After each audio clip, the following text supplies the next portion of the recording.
you're a business, then you really need to figure out how you're going to drive revenue. And a lot of that has to do with, well, what are the levers on the marketing side that make sales happen? And then from the sales perspective, it's really about communication back to marketing, because neither of the two of those are in a silo, right? They need to be working together.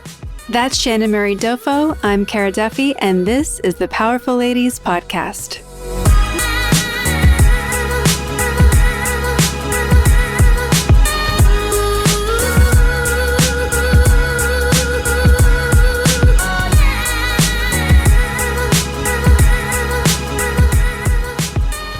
Welcome to the Powerful Ladies Podcast. Well, thank you for having me. I'm very delighted to be here. I am so excited that we have met. We are in each other's circles at this point, and for many reasons. But one of the things that I so love about our conversations is that we are on such the same page about how business does not need to be as hard as everyone makes it. Amen to that. I love that. Yes. So I want to get into all of that today, but before we go any further, let's tell everyone your name, where you are in the world, and what you're up to. Okay. I'm Shannon Murray-Doffo. I am a Chief Revenue Officer for an MSSP, which is a managed security service provider here in Scottsdale. So today I'm in Scottsdale, Arizona, but I actually live out of Southern California. So I'm really excited to be on this podcast, mostly just because I get to talk to one of my favorite people. Cara is just one of the people that you can sit and talk with about any topic at any time. So delighted to get in. Well, thank you for that. So, you are a Chief Revenue Officer, which most people are like, what is that? And you've also stepped into this role coming from being a fractional CMO or a Chief Marketing Officer in general. So let's break down kind of that journey from marketing into revenue focused and what CRO means. Yes.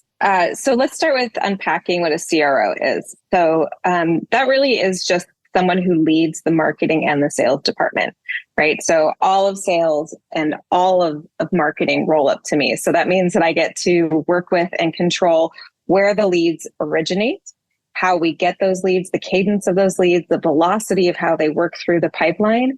And then I get to work with our sales teams to be able to really see it through. So hand-holding it all the way through to what the R stands for in my name, which is revenue for the company. So that's what a CRR does. On a day-to-day, it can be many different things. I find myself really running down the gamut of, everything within a company. Sometimes it's customer service. Sometimes it's accounting. Sometimes it's projection and pipeline management. A lot of times it's making sure that I'm celebrating and advocating for the people who are on my team, looking at their commission structures or their salaries and making sure that that's fair. And then also, looking at the marketing and creating that and driving that strategy. So that's what I do. But the second question you asked me was about how my journey from being a fractional CMO and then really transitioning through to being the CRO, right? And the big question here is, how did I get sales, right? And I think the crazy part about marketing is that marketing in itself is fun to do, right? There's so many different paths that you can go down. You can fix your website. You can create business cards. You can dive into beautiful graphics. But at the end of the day, if you're a business, then you really need to figure out how you're going to drive revenue. You're going to figure out how, and a lot of that has to do with, well, what are the levers on the marketing side that make sales happen? And then from the sales perspective, it's really about communication back to marketing, because neither of the two of those are in a silo, right? They need to be working together. And I think that's something that really happens very limitedly in business per se. So my transition from being fractional and coming in-house is an interesting story, but going from being a CMO and really watching the numbers and watching the metrics and watching the operations is not a tough journey to CRO. It means that I have a lot more people who roll up to me, but it really means that I control a lot more of it. And when I say control, it's not a bad control. It's really the best way possible. So there's somebody who's looking at the larger landscape and making sure that all the cogs in the wheel are turning at the same cadence to turn out what the desired goal is. Well, and I think that's where so many, I see it with my own clients. I see it when I am consulting on a project. I remember it from my past corporate lives that obviously marketing is part art and part science. And sometimes different marketeers skew more towards one or the other.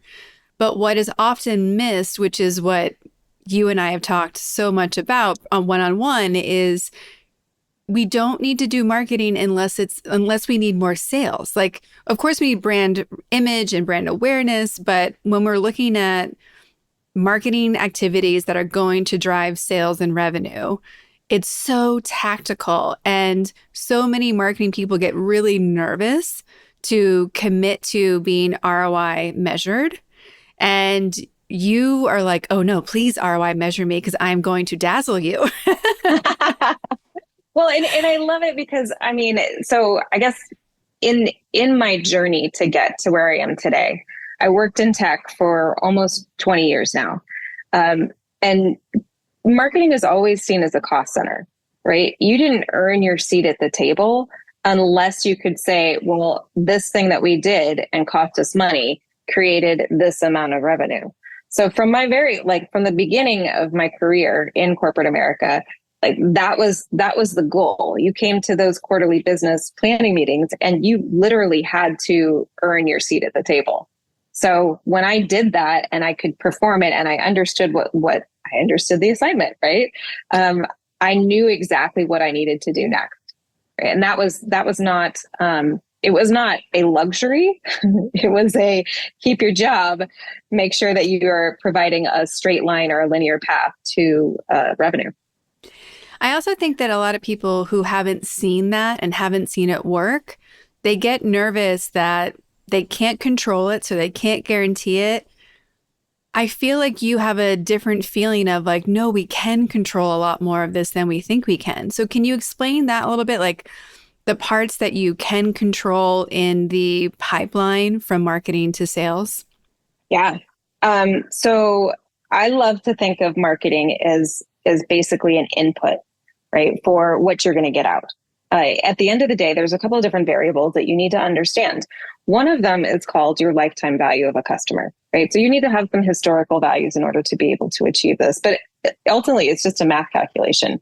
And really, it's how much do you put at the top of the pipeline? Meaning, how many people do you have to be in front of, whatever capacity that is, be it Google ads or, Instagram posts or what have you.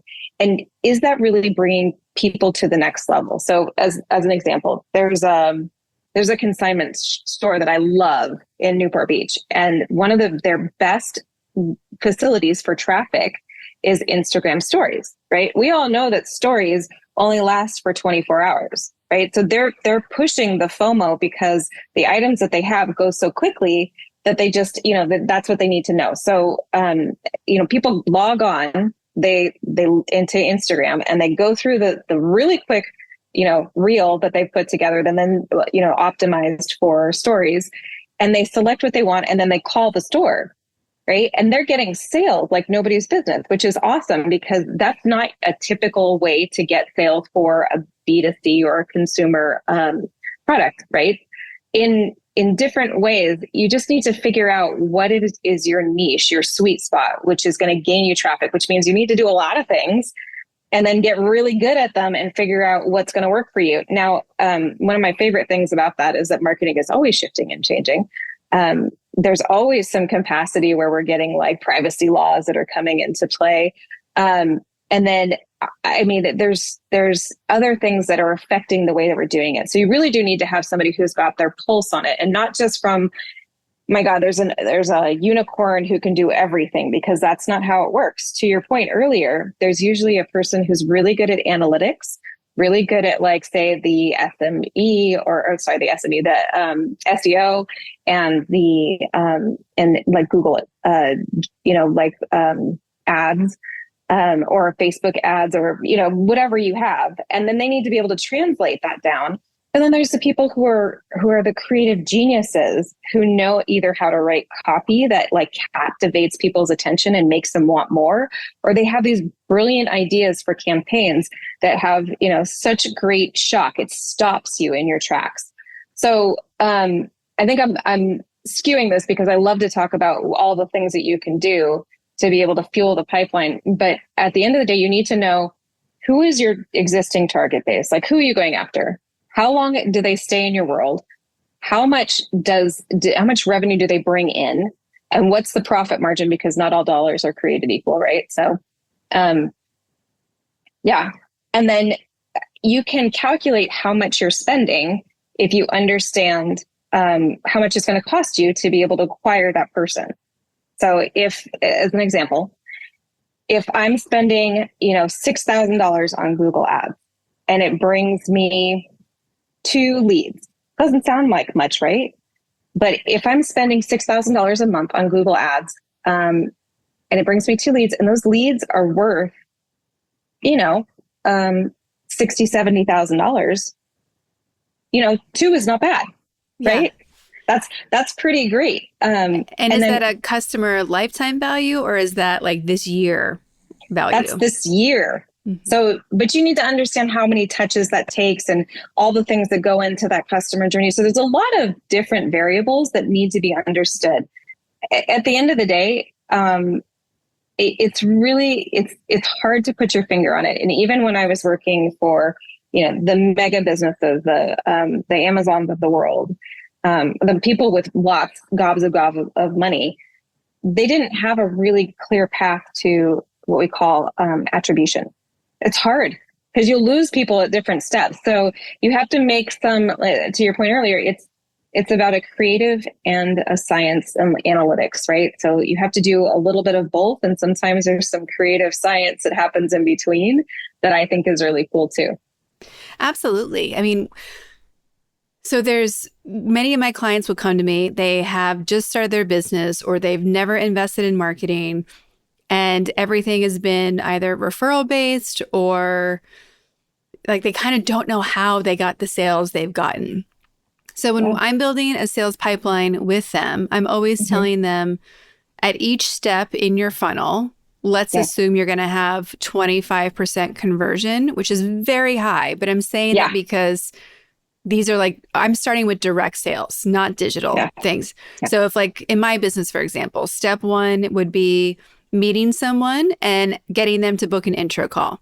Of everyone I meet and talk to, I'm going to assume 1 out of 4 is going to actually book the call. Mm-hmm. Then for everyone who books the intro call, I'm going to assume 1 in 4 are going to be qualified, and I'm going to send them a proposal. And of the 1 in 4 I send a proposal to should sign up.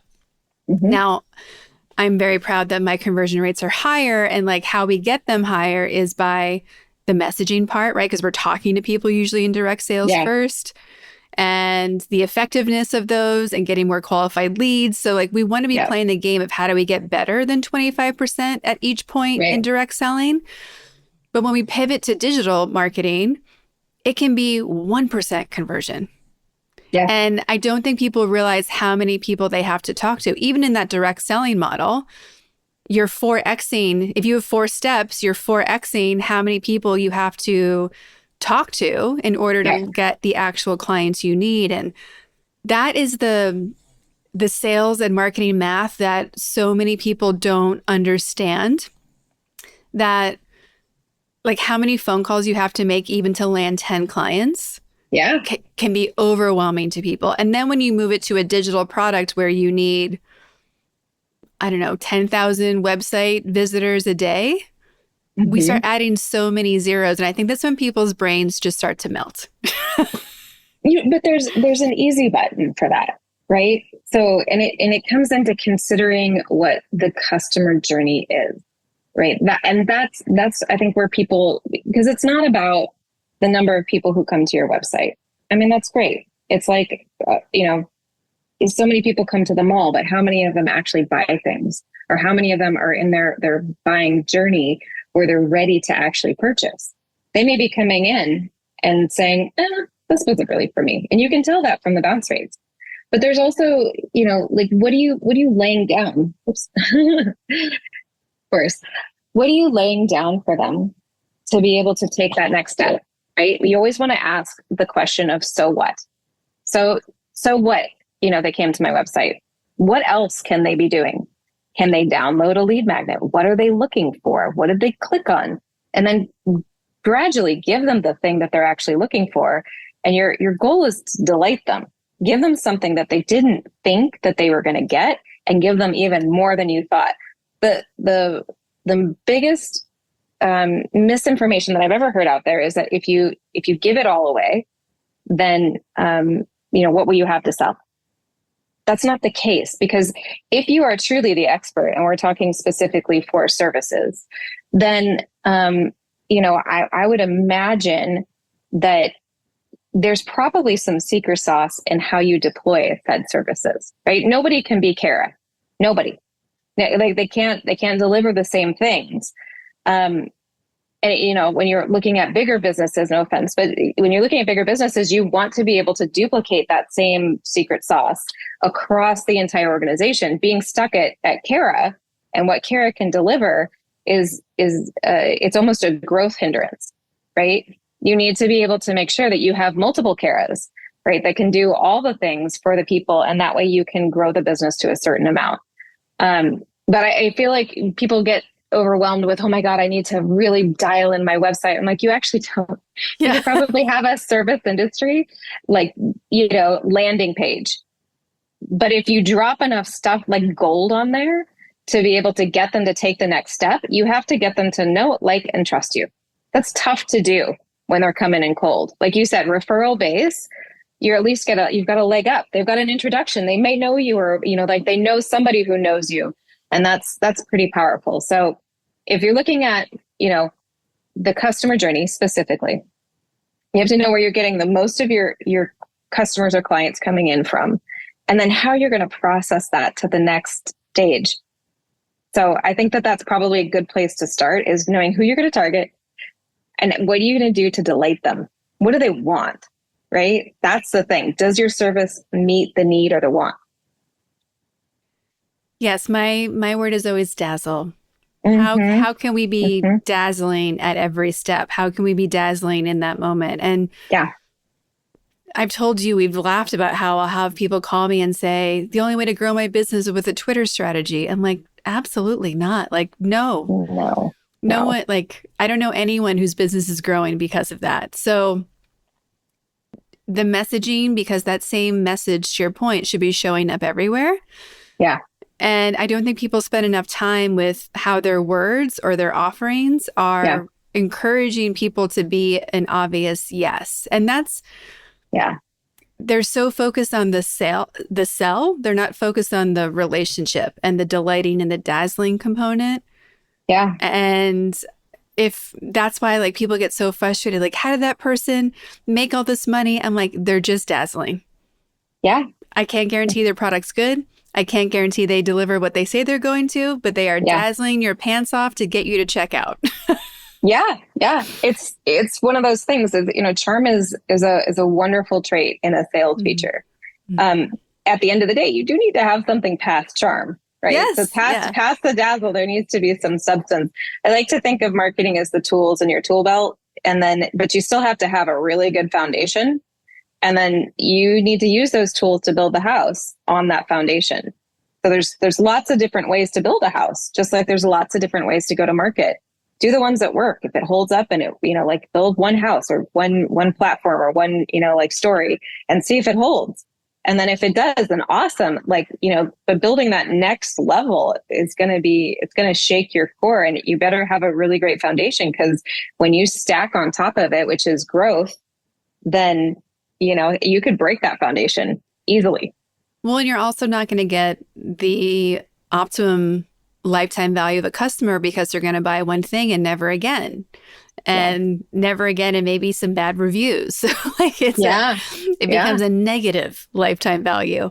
I think that there's a lot of people who know that ads and creating a funnel is what they need to do. It terrifies them. And they also don't really know the power it can have. I know in the spaces you've worked, there's lots of ad spend. There's lots of funnels. How are you kind of evaluating when to lean in on ad spend versus when to go back to another marketing sales tool? Well, I'll tell you, one that I never turn off is the referral system. You never turn that off. And you find different ways to compel referrals, right? So that's one of the things that I always say is, and I'm going to deviate from your question just a little bit, because I feel like this point is not, it's just not hammered down enough, right? When you are talking to somebody who is a dazzled customer, people do not ask for a referral. Like, you love this customer. This customer loves you. Why would you not say, hey, we're really good for each other. Do you know other people who who are like you? Because I mean, it's a compliment. It's not, you're not asking for a favor, because these people will ask the same favors of you in many different capacities. So this should be table stakes when you're doing business, is figuring out where your best referral partners are and then doubling down there. And that is the easiest way to grow your bottom line. It is not always scalable, but it's one of those things where you just need, you need to make it part of your best practices. In fact, I just said that to my sales team yesterday, and they were like, oh, right. You know, I mean, these are sales professionals, but even they forget that this is an easy thing to do. Okay, I will. Oh, do I really want to do that? I'm like, yeah, you do. You do. And the other portion of it is just pick up the damn phone. So thank you. Yeah. You need to be, so it's not so scary, right? There's an exercise that you can do that's going to prepare you for a no. And I think it's the exercise of wrapping your mind around the fact that not everybody is going to say yes to you. In fact, it's probably going to take a couple of no's before you get to a yes. But you have to pick up the phone. You have to actually call that person, interrupt their day, and ask them what you can do for them. If you continue to persist, what you're showing is that you're sticking around and you're diligent. Now, don't don't hard sell them, but just ask them what you can do, right? And the phone is your friend. Emails, I get so many emails from so many different email platforms. Most of them I delete. So if you're just doing cold email, I mean, it does work to a degree, but you're playing an incredible numbers game. So yeah, I usually say don't. Yeah. If you're in the service industry, cold email is, like I said, it can work, but I would rather you spend your time and energy doing, Google ads, because people are searching for that. And there's an algorithm behind it that's much more powerful than one little email, right? So I think the original question, what did you ask me, was... Well, people get so kind of overwhelmed about ads because you and I know that there's like layers of science to the ads. Yes. And everyone at some point has tried to boost a post somewhere and it hasn't done anything. And so then they're terrified to do ads, and then they bring in an ad expert. Right. And they have a flat fee of, say, $2,000 a month to work with them, plus the ad spend on top. Right. They start having a panic attack about how much they're giving. Yeah.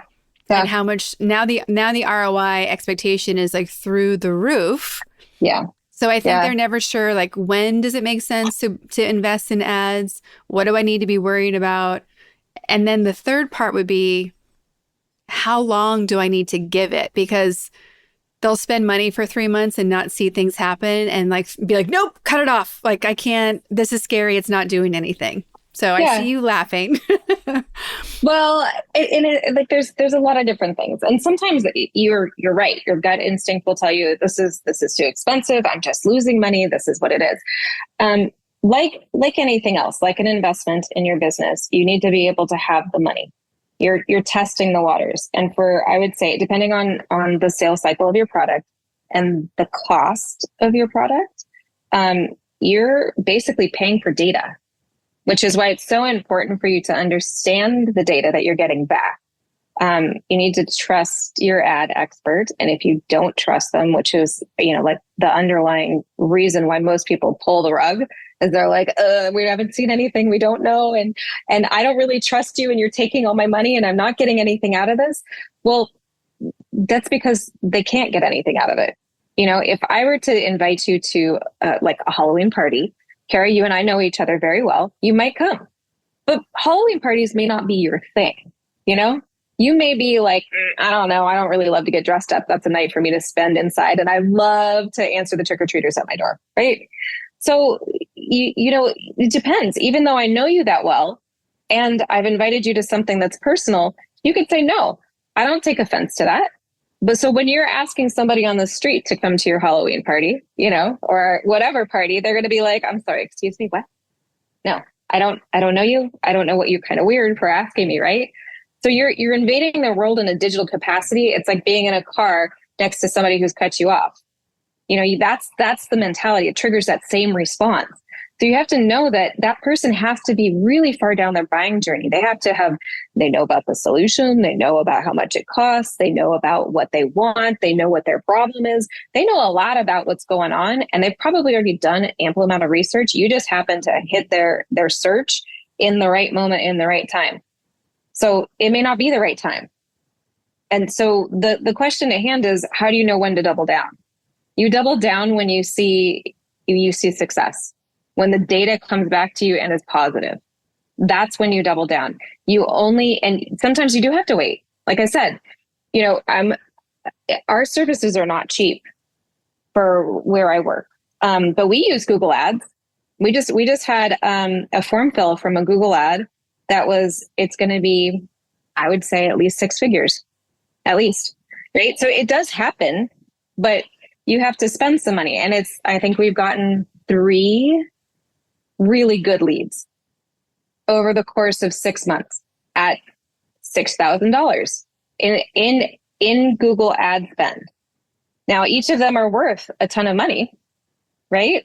So they've more than paid for themselves, but it took us at least 4 months to get into this. 4 months to be able to generate and have the real data to come back. 4 months. And then after the 4 months, then we had to really do some optimizing and tweaking before we could really say that this was going to get down there. So you have to make sure that you're actually your Google ads are hitting at the right capacity. If you hit too low in the funnel, meaning they're ready to buy and that's who you're optimizing for, it's like asking some stranger to marry you. They're not ready. They're just not ready. You need to warm them up. You need to take them on some dates. You need to show them what you can do. And don't make it all about you. Make it about them. Like, Kara, tell me about you. What do you do in your business? Really, that's so cool. And you can't ask like the crazy questions off the top. So tell me what's, keeping you up at night. That's not going to work, right? Would you tell that information to a stranger? No. So why are you asking it in a digital capacity? I use the reference all the time. We do a whole series on it about how business is like dating. Mm-hmm. Exactly what you just said.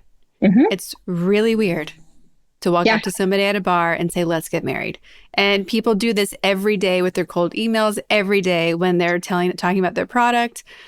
Yeah. And it just like most people have not been taught how to sell. Yes. And when you convert it into dating, people are like, oh, I know how to go on dates. I know how to be a normal human from a romantic relationship. At least the people I'm talking to do. Right. And so that makes it make more sense. But then they also immediately jump to, I need money now. And I don't want to wait to court a client for 6 months or however long it's going to take based on the value you're asking them to commit to. So it's a really funny exchange. But I think it's important for people to know. And it's not just on the brands and the businesses spending the money and what they should be looking for, but I think also so often the people hiring social media, SEO, ad spend people, they're like, oh, let's try it for 3 months. And I'm like, you can't. It's like a 6 month to 1 year commitment minimum, because to your point, we have to give the marketing experts we hire room to test and get the data, and they have to figure out your customer and your business in that data-centric way. Yeah. that we cannot get in 3 months. Oh yeah. And the folks who are like, oh my gosh, well, I should probably just go down the path of referral, right? Cool. But Kara, how much time do you spend networking? In the past year, I've spent significantly more time than I did before, but Yeah. I'm probably undervaluing how much time I do it because I think I do it all the time. Yeah, you probably do. I believe that knowing you and how well you're connected. Yes. So what if I told you that you would see returns for 3 to 6 months, but then you would have a pipeline that's flowing and it would cost you the same amount of money that you spend not only in your networking fees, but also in parking and lunches and follow up. And here's the best part. It's priceless. Your time. Your time is what you're getting back. So you have to wait for a said duration of time, trust the person you're with, and then you have a funnel that's automated, right? You're getting leads that are coming in that are ready to purchase because you put the time in. So no, it's not instant gratification, but there's like, you can do both. You can do both. You can spend less time doing referrals until you're ready to get that caught up. But I think that the bigger question and the thing that I heard you say is that you can't come from a place of desperation. You can't. You cannot come from a place of lack. Oh, I need this money. I'm losing this money. No, you're investing in your business when you do that, but you have to make sure that your investment is worth it. So like, do what you would normally do. If you're going to go spend a chunk of money, let's call it $24,000, right? Know what you're spending it on. You're spending it on data. You're spending it on an expert. You wouldn't do anything less if you were going to go get your plumbing fixed. You wouldn't. You would research the crap out of it. You would check out all the referrals. You would call them up and have them come out and do an estimate. You would give them a smaller project to do, and then you'd build it up over time so that you were like, okay, I have to redo my entire plumbing for my house. Soup to nuts, pull up the floors, the whole damn thing. You would never call somebody out of the blue unless it was an emergency, right? Unless your hand was forced to do that without putting them through, smaller projects. Mm-hmm. But, and you also mentioned the trust part. And yeah, there's this really funny situation where a lot of business owners, especially if they are creative, they think they understand marketing. They're like, oh, well, I've done Instagram, or I've done the messaging. I've done my own website. And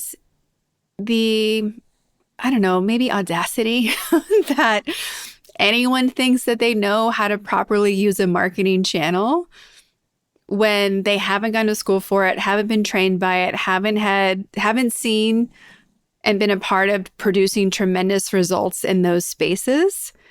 They become the worst clients for some of my marketing agency clients because they're constantly being like, oh, I don't know if you're right. Like that trust thing shows up. And this is a PSA. If you have a business and you hire an expert, give them the room to do their job. If you hire them for 6 months, leave them alone.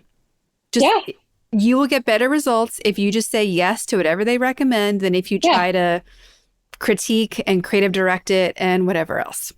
Yeah, and I think that's the thing, right? Right. We do this all the time in other industries. We do it for real estate agents. We do it for our financial planners and advisors, but we don't do it in marketing. We're like, okay, I let go.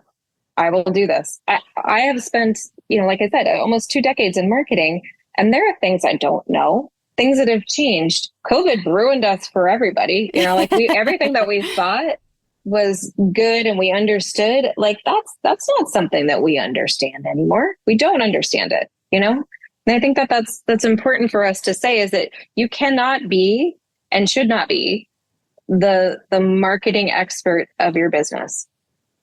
You should not be that. And because you have a job to do, your job is CEO. Your job is CEO and probably operations and accounting and finance. Let the marketing people do the marketing. I did it for my business too. And I was so glad that I did. Right. There's a reason to let it go. There's a reason why real estate agents won't let you be in the house when other people do the walkthrough. Yes. And it's because you cannot handle the truth, you can't handle it. they're going to critique it and it's going to be bad and people are going to say no. And they're going to say some awful things on the internet about your posts and your YouTubes and everything else. Don't read it. Don't read it. Just let them be and trust. Well, and we're recording this the day after the election. Yes. And we don't need to step into politics right now, but I think a key takeaway of what has happened ties back to business owners, which is you mentioned motivations and how COVID shifted why people are buying and what they're looking for and hopes and fears. Like it opened up a lot of different things that impact marketing psychology. Yeah. But what I think the results of this election are showing is also that politicians, just like many business owners, are not doing customer research. We are not doing research for people who have said no. We're not doing research on people who have said yes. We're not asking for, we're not understanding them enough to be able to give them the easy customer journey. We assume we know who they are. We're like, oh, we know who they are. They care about this, and this. And if we give them this funnel, it'll be great. Yeah. And then it doesn't work. And so, again, you said pick up the phone. I have instructed clients to call customers until you talk to 10. Their phone numbers are in there. They're in their order form, especially for like tangible products. Yeah. Go call them. Ask them if you can have 15 minutes of their time. It will radically transform your business. Totally. And my clients fight me about this all the time, but the ones who do it come back with a holy shit list of all these things they never knew, they didn't understand. Yeah. Because from the inside looking out, we see our business totally different than the outside sees it looking in. Yeah. And it'll save us so much time in changing our products, changing our services, our message, like all the things. So what is your opinion on having that customer research, customer data? Oh my gosh. I mean, it's a no-brainer for me, but I think what you ask those customers is probably more important than just picking up the phone. So for a customer who said no to you or yes, the question is why? Why did you say no? Why did you say yes? A lot of people, I even tell my sales guys that, what is the flavor of the objection? And do you do objection tracking? Right? Because you'll see that you'll get better at handling those objections once, and there's lots of books out there on that, right? But I think it's really important to your point of understanding your customer base, because how can you be saying the right thing? What I say to you is different than anybody I'd say to provisors, because I know that you understand marketing. I know you get it. I can riff on that stuff all day with you because I'm like, oh, she gets it. It doesn't matter. To anyone else, I'm like, oh yeah, it's top of funnel. And people are like, what's a funnel? What's a funnel? What are you doing? Yeah. I say LTV and I can use all the jargon. I think it's really, it's pivotal to a business to not understand who you're talking to. It's like, let's go back to the dating thing. If you're going on a blind date and you don't know who you're talking to, you don't know what to prepare for. You don't know what you're going to do. You are putting yourself out there in an adventure, and, good for you. Right. I used to do this all the time and it was super fun, but I gamified it because it was like, I'm going to get a free meal out of it. That's great. And I might even offer to do it, but I'm always testing out the person who's on the other end. You can go down that path in your journey as an entrepreneur, or you could know and do the research and the proper cyber stalking to be able to figure out who you're going to be talking to. And then you'll get deeper in the conversation. It won't be like, hey, so tell me where you grew up. You'll be like, oh, so tell me why you moved to 7 different places. And you could have a more, probably a scarier conversation. But, obviously I've been out of the dating world for a moment. But I think you and I probably go on dates in the same way where we don't hang out in like the shallow conversation stuff. We probably bring up all the scary things sooner. But I think that also makes us very effective in sales and marketing because we're not afraid to ask the question that we don't want the answer to. Yeah. And those are the questions that give us so much more information. Yes. Like everybody likes to hang out in the people pleasing, like just like us and sure, just buy from us one time. That's enough. And I'm like, no. So let me ask you this. Yeah. If somebody told you no, you're not for me, Kara, or versus somebody who was like, yeah, just you know what, I think you're a really good fit, but not right now. Which one do you feel better about? Well, I like to, I'm a direct person, so I prefer the direct answer. But I Yeah. also had this conversation with someone the other day about how if you tell me any, like a soft no or a direct no, I need, if you really want me to leave you alone, I need the no, thank you. This will never happen. Leave me alone. Don't call me back. Otherwise, I'm Yeah. always like, they're just a no right now. And so Yes. I'm always secretly Yes. plotting how to convert Yeah. them into a yes someday. Yeah. And I may Yeah. also be motivated by someone who says hell no, never, even more so. But Oh I yeah. need the firm, like, no, thank you. And here's why. So I can really grasp, like, oh, yeah, we're not a fit. Otherwise, Yeah. I get too competitive and start playing the game. But Yeah. the people, I'm also the weirdo who, no matter what they would say, the Hmm. I don't know, or the no, I Hmm. have 8,000 more questions. Oh yeah. Yeah. But that's so you are a rare breed. We'll just say that we knew this before. There's a lot of people who will be like, oh, they said they said yes, they liked me, but they didn't hear the subtlety of what happens there. There is an objection. The next question of that is, what would it take for it to be a hell yes right now? That's the next level of questioning that needs to happen with a soft no or a meh yes, right? And that's where you need to take your business, is because every time you get a hell no, it will never happen, regardless of being you, Kara. There's only a finite number of hours in the day, and you got to know where to spend those hours. So if you're continuing to go after the no's, and that'll show up in your digital marketing too, as the people who bounce off your website in 0 seconds. Nope, didn't mean to be here. Can't believe I did that. Then you're not crafting your message enough, and that's an internal facing thing that you need to do. Is how am I speaking, and to whom do I want to be speaking to? I spent forever in my early entrepreneurial life thinking, oh, I'm going to help the underdog. I'm going to help the people who don't make a lot of money. And you know what happens with that? You don't make a lot of money then. You do not make a lot of money, and you spend your life in like urgent mode, trying to help them figure out how they're going to do it because they're not business savvy enough to be able to handle marketing, right? So for me, I was like, okay, let me just start at, anyone over $100,000. I was like, okay, but there's still that, like, they come from this place of lack. They're not really sure. The business isn't there. So I was like, okay, what about $1 million? And like for entrepreneurs who are starting up, I'm like, $1 million, that's amazing. I totally want my business to be there. But what it turns out is that they're just starting to scratch the surface of success and getting their people, process, and technology into play and understanding what that takes. And then you're not probably looking at profitability yet, which is the most important piece of business. I started at $5 million and under. I was like, but we're getting there, kind of $10 million and under. And you know that the tipping moment for me was when I started working for this company as a fractional, and they're a $30 million company, and they paid me early every time.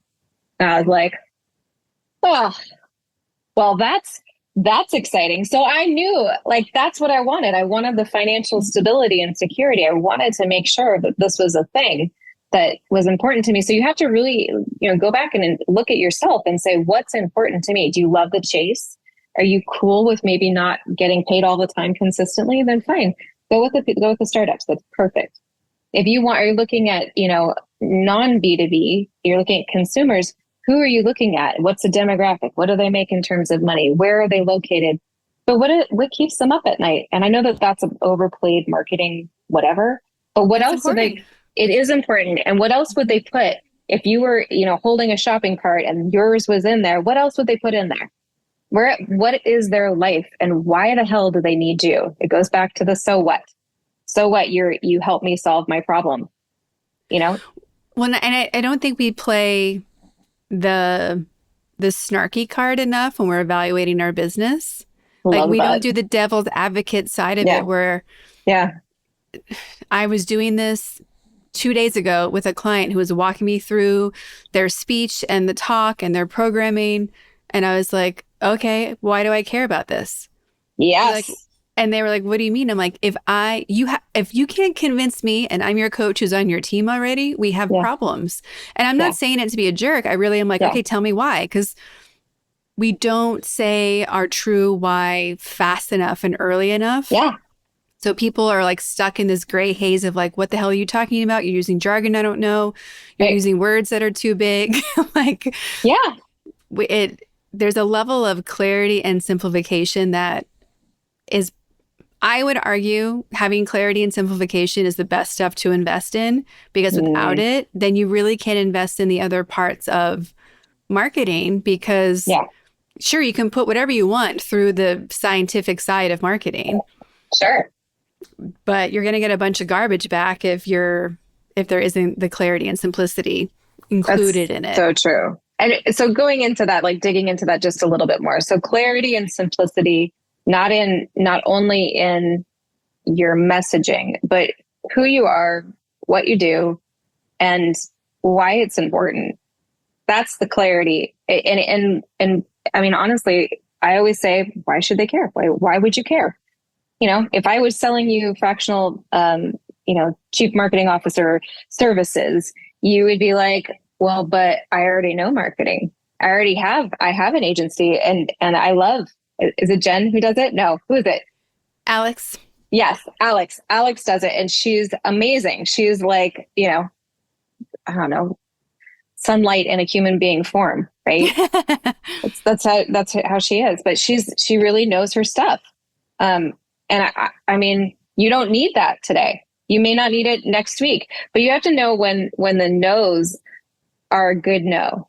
Because for every yes, you are saying no to something else.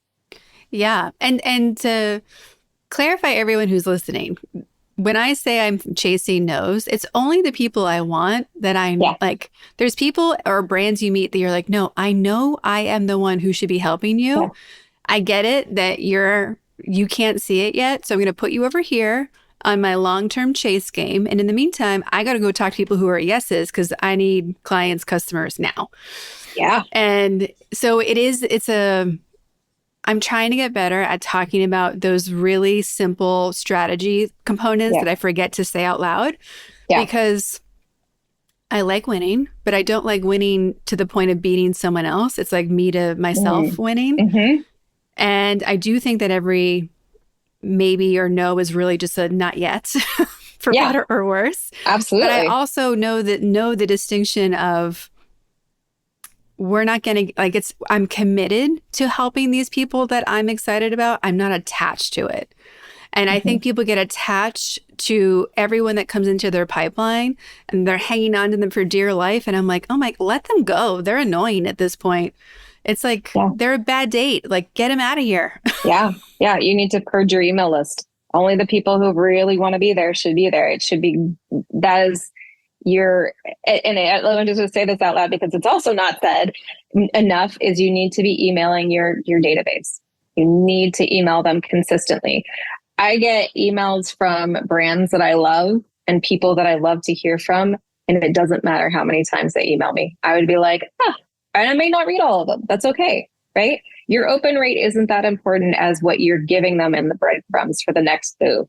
What is it that you're asking them to do? So make sure you're doing that click-through rate. Make sure you're emailing your list. Make sure that you're giving them something that they absolutely want and need. The delight and dazzle goes into effect in every stage of your business. It cannot just be for the end product. Yeah. Well, I want to pivot a little bit to you and your history and your family, because something I find so admirable about you is that you have a very unique home setup situation that wasn't unique 40 years ago or 400 years ago, but today is unique. So what is your home situation, and how did you make that choice? Oh, man. Well, so what Kara's saying is that my parents live with us, right? So my husband and I so I've known my husband forever. I've known him for 27, going on 28 years now. We've been married for about 8. We have a 10-year-old together. You do the math, right? It is one of the great things that we always have an open conversation about where we're being effective and efficient. So every Sunday we have, kind of our it's a life business meeting, but we have a business meeting where we talk about our hopes and wishes and dreams and goals and et cetera. And as we are, we're getting older, our parents are getting older, right? So, it was really tough to watch, because I'd come over and my mom would be like, looking at her computer, trying to figure it out. And bless her, because she's, an amazing woman, so smart. She was a college professor who taught OBGYN nursing, wrote her own textbook, has multiple, subsequent textbooks that have come from that.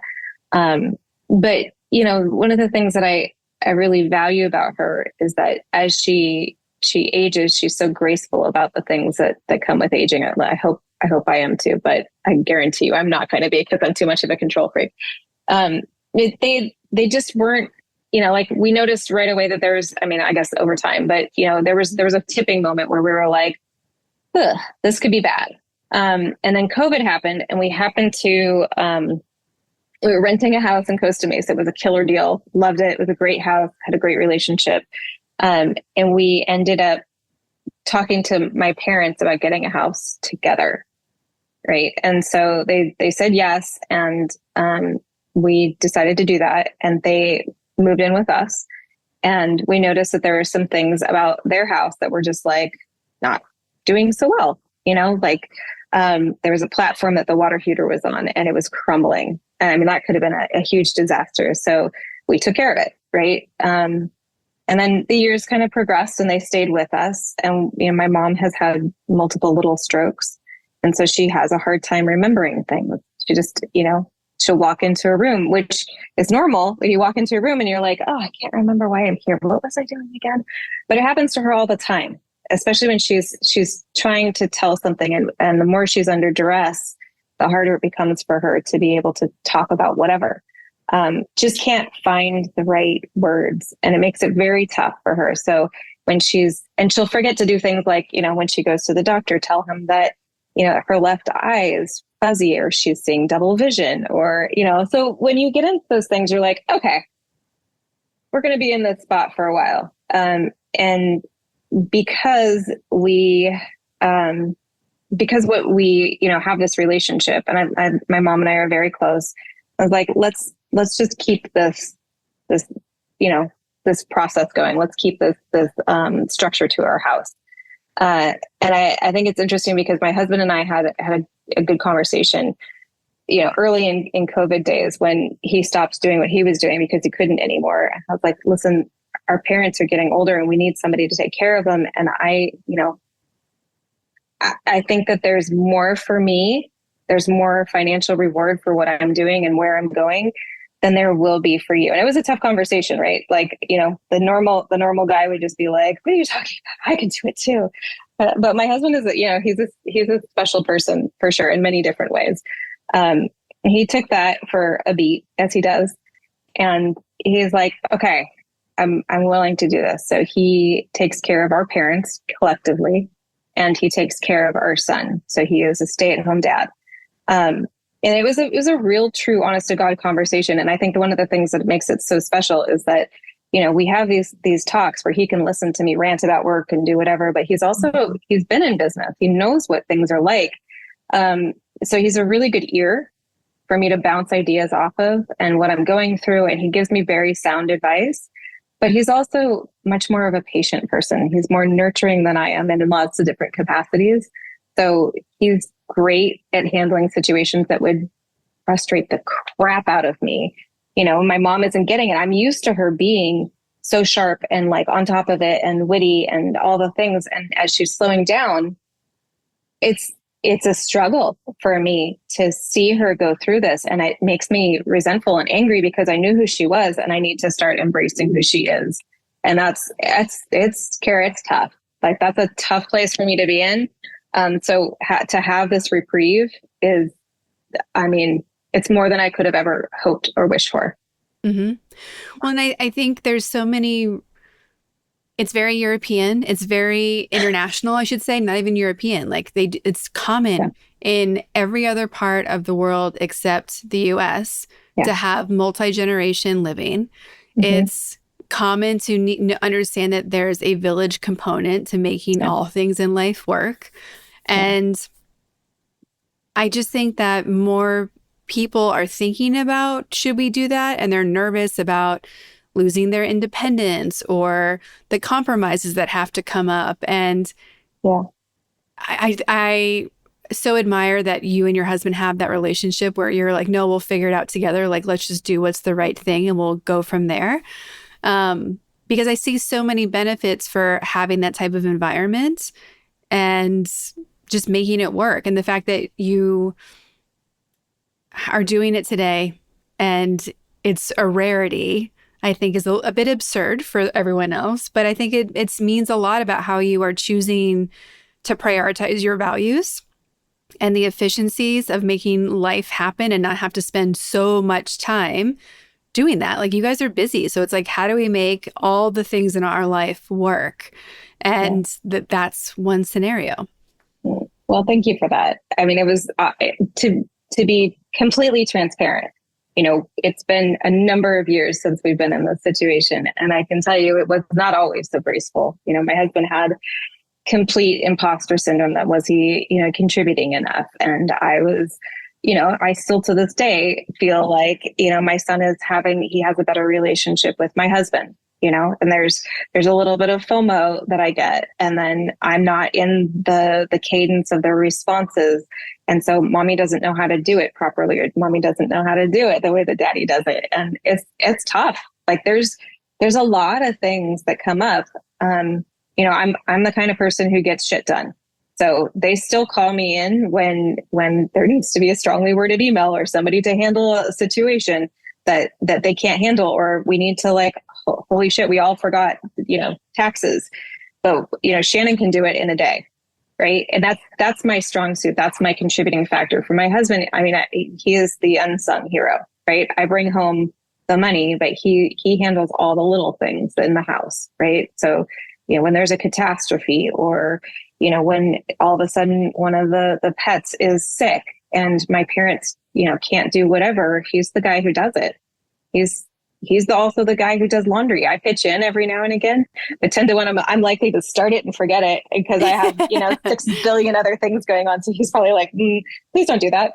But then it makes, you know, doing laundry together nicer. You know, it's the moments that you choose that make, and you have a choice in how you want to see your life. So it could be a chore, or you could have resentment. Or you can choose to the people and why you showed up for them. I think that's probably one of the biggest things for us, is that we realize that there aren't that many years that we will get with the people that we love. And that's, I mean, heartbreaking for me to even think about, you know, but, we have to treat each of the moments that we have with them as precious, even when they're being a pain in the ass. Exactly. And I think that's a balance that I'm always looking at myself, between leaving space to chase the dreams and the adventures and the things that we want, and remembering that these other things we really care about are finite. And so it's like this really interesting mix, I think, of finding the balance between investing in the values that you have, and some, like, for me anyway, my other values of travel and growth and business, like all these other things are always in conflict. So it's like, how are we finding that balance between honoring the relationships that we care about, honoring like the integrity that we want in our home and our family relationships, and having this other side that kind of runs amok all over the world. So it's like, how does that rhythm come together? It doesn't. I mean, I think that the dissonance is the thing that creates the adventure. I mean, it's never boring in my world. Never. There's not a moment that goes by where I'm like, oh, I came home and, you know, the dishwasher's out, or I came home and, you know, there's this, you know, minor catastrophe. And it keeps us on our toes and it keeps us sharp. It also gives us when there is a reprieve, be it, a dinner or whatever. And I can say, like, this is the other point. I get to say that my son gets to have dinner with his grandparents every night. That there's no price tag on that.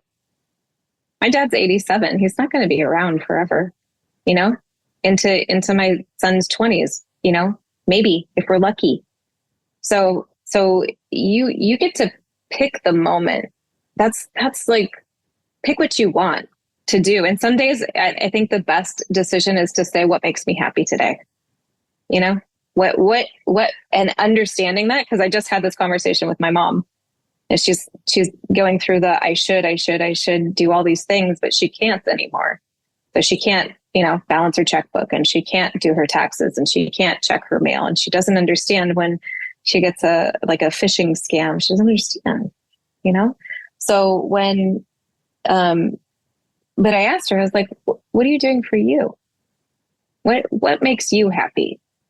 Like, what if you threw out all the I should, and you just did the things and whittled it down to a list of, this really makes me lights up my whole day to talk to Kara. It lights up my whole day. It lights up my whole day to, I don't know, watch my son do something crazy and fun, right? And that he has zero shyness. But you're not in control. When I travel, I have to go with the flow, because there isn't anything that I can do about that. So you have to know your limits and your boundaries and what makes you happy, but also know where you can influence things to your benefit. I guess that's my long-winded way of saying that. Perfect. So we are running out of time, so I'm going to ask you some rapid fire questions. Yes, ma'am. The first is, how would you define powerful in ladies, and does their definition change when they're next to each other? So women who know what they want, and they're willing to do what it takes to get there, with kindness and grace, is how I define powerful ladies. Does it change when they're standing next to each other? No, I think it does. It changes for the better. That makes them more powerful if they're willing to lean into that. Is together we're better. And if you learn to compliment instead of resist, you can be anything and you can do anything, which is pretty badass. Yes. We ask everyone where they put themselves on the powerful lady scale. If 0 is average everyday human and 10 is the most powerful lady you can imagine, where would you score yourself today and on an average day? Oh, today I feel pretty good. So I'm going to give myself an 8 today. Depending on the day and the hour and the minute, it can range all over the place. So, yesterday I was feeling more like a 3, and that's okay, because I know that there will be days when I feel like a 10. Yeah. We've also been asking everybody, what do you want? What's on your wish list? How can we help you? Whether it is a to-do list or a to manifest list, big, small, significant or insignificant, how can we help you? And, I love to be connected with people. I love the idea of just expanding my horizons. So if you're a cool person who loves to dig into the real heart of a matter, then let's talk. Like that's like my biggest wish list, is to surround myself with more powerful women who are ready to take on the world, to conquer everything. That's what I want. Yeah. Amazing. For everybody who wants to know you, support you, connect with you, work with you in some capacity, if there's ever a spare moment you have, how can they find you and follow you? I'm Shannon Murray-Doffo on every platform. So it's ShannonMurray-Doffo. So you can find me anywhere there. If you like this kind of content, you want to learn more about marketing, I have a TikTok and a YouTube. It's really bad, and I love it so much. But it'll give you to you straight, because that's my jam. But yeah, connect with me there, reach out. I'm terrible at responding, I'm not going to lie. Or, connect with Kara, because Kara always is the best connector. Thank you. Well, thank you so much for being a yes to me, first and foremost, powerful ladies as well. It's nice knowing that there are women like you out there caring and being considerate about all the things in business and in life and the community. And yeah, I'm just really glad that we have met and you're in my circle now. You too, Kara. Thank you so much.